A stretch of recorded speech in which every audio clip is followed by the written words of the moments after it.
दोस्तों जरूरी नहीं है कि पिक्चर आपको हिट कराना है तो आपको कोई नैरेटिव या एजेंडा का भाग बनना पड़े।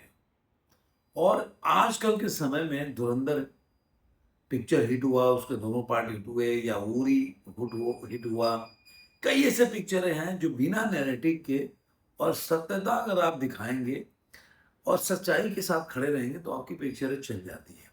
और यही कारण है कि आपने देखा होगा हाल के फिल्मों में, दिनों में सॉरी, कि साउथ की पिक्चरें काफी चल रही हैं।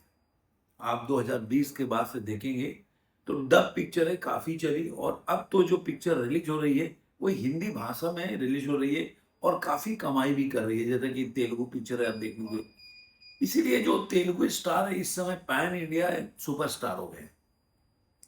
और उससे आजकल के टाइम में देखेंगे तो बॉलीवुड के सोकल सुपरस्टार भी compete नहीं कर पा रहे।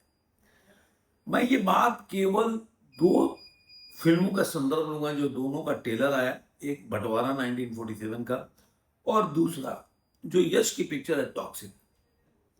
अब बंटवारा 1947 के पहले आप भूल जाइए बंटवारा 1947।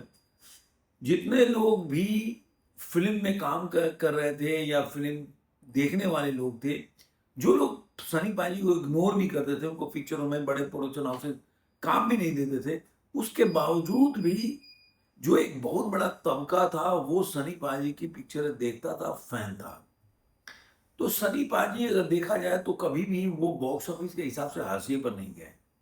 लेकिन बंटवारा 1947 का ट्रेलर आया और ट्रेलर के डायलॉग्स के बाद, जो कि एक जो लोगों को खुश नहीं पिंच करता है, वो ट्रेलर के आने के बाद जो सनी देओल का इस पे देखेंगे जो कमेंट आया, वो कहीं ना कहीं उनके अपने फैन फॉलोइंग को बहुत बड़ा धक्का लगाता है और इस पिक्चर के डायलॉग से देखने को मिलता है। यानी कि जो आमिर खान आज तक प्रोपेगेंडा पिक्चरें बनाते रहे हैं, उसका पार्ट रहे हैं, अब इसमें वो सनी पाजी को भी लाकर शामिल करके खड़े हुए। अब पिक्चर आएगी तो पता चलेगा कि क्या है क्या नहीं है। लेकिन आज के टाइम में सच्चाई है, कोई भी न्यूज पोर्टल उठा लीजिए और आप बंटवारा 1947 का नाम डालिए, सनी देओल न्यूज डालिए, आपको हर पोर्टल पे मिलेगा कि जो के फैंस हैं बुरी तरह से इससे खफा है, नाराज हैं और सनी पाजी के लिए मतलब उनके अगेंस्ट में कमेंट कर रहे हैं कि पैसे के लिए लोग कितना बदल जाते हैं। इस तरह का कमेंट सनी पाजी को भी देखना पड़ रहा है। अब वहीं पे आइए टॉक्सिक,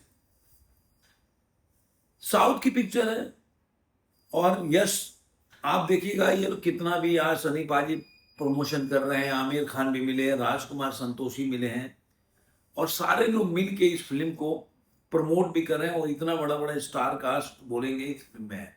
लेकिन अगर जो लोग भी मेरी बात से खफा होते हो कि भाई अरे यार सनी देओल के बारे में ऐसा क्यों बोल, आप टॉक्सिक रिलीज होगी, दोनों का ओपनिंग डे का कलेक्शन देख लीजिएगा, एडवांस बुकिंग दे लीजिएगा, तब आपको पता चलेगा।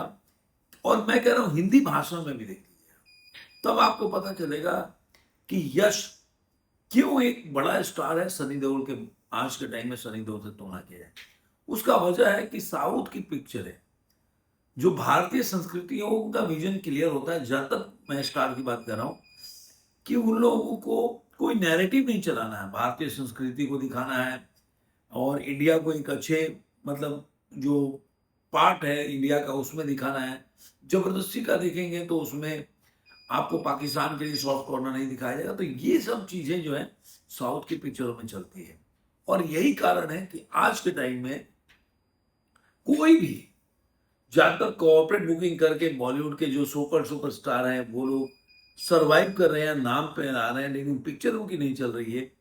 वहीं पे साउथ की पिक्चर है, आप अभी उठा लीजिए कि टॉप 10 सबसे ज्यादा कमाने वाली पिक्चर है, अगर निकाल के देखिए इंडिया की, तो सबसे ज्यादा 70% 80% साउथ की पिक्चर होगी। धुरंधर 2 और पठान, जो जवान को निकाल दीजिए, जवान का मैं तो कॉर्पोरेट बुकिंग ही मानता हूँ। उसके अलावा कोई पिक्चर मुझे नहीं लग रहा कि बॉलीवुड की कोई पिक्चर होगी। तो ये दर्शाता है कि कहीं ना कहीं आपको जो साउथ की पिक्चर है वो डोमिनेट करते अभी भी दिख रही हैं। और जो टॉक्सिक और जो बंटवारा 1947 का, उसका तुलना करते हुए मैं बोलूंगा कि सनी पाजी अपने ही जो फैन फॉलोइंग है उसको नाराज कर रहे हैं, जो कि एक अच्छा साइन है सनी पाजी के लिए। आज आपकी पिक्चर आपको मिल रही है, कहीं भी 1-2 पिक्चर फ्लॉप हो जाएगी, तो पता नहीं क्या होगा। जो आप सर्वाइव कर रहे थे वो भी बॉक्स ऑफिस पे मुश्किल हो जाएगा, क्योंकि वो लोग पिक्चरें नहीं देखने जाएंगे जो आपके अभी तक के इमेज के फैन थे। धन्यवाद।